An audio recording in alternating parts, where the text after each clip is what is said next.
ನಮ್ಮ ನಡೆ, ನಮ್ಮ ನುಡಿ, ನಾವು ತಿನ್ನೋ ಆಹಾರ, ನಾವಿರೋ ಪರಿಸರ, ವಾತಾವರಣ, ಇದೆಲ್ಲದ್ರ ಮೇಲೂ ಅದು ಡಿಪೆಂಡ್ ಆಗಿರೋದು.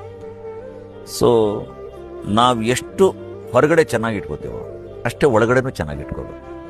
ಧನ್ವಂತರಿ ಹೇಳ್ತಾರಲ್ಲ, ಅಜ್ಞಾನ ದುಃಖ ಭಯ ರೋಗ ಮಹಾವಿಷಾಣಿ. ಅಂದ್ರೆ ಅಜ್ಞಾನದಿಂದ ದುಃಖ, ದುಃಖದಿಂದ ರೋಗ, ರೋಗದಿಂದ ಭಯ. ಅದು ಭಯ ಬಂದಾಗ ಫುಲ್ ಎಲ್ಲಾನು ದೇಹ ಎಲ್ಲ ಕಂಪ್ಲೀಟ್ ವಿಷ ಆಗುತ್ತೆ ಅಂತ. ಸೊ ನಾನು ಹೇಳೋದು, ಪ್ರತಿ ಸಲ ಪ್ರತಿಯೊಬ್ಬ ಮನುಷ್ಯನ ನಾನು ಮಾಡಕ್ಕೆ ಶುರು ಮಾಡಿದ್ದೀನಿ.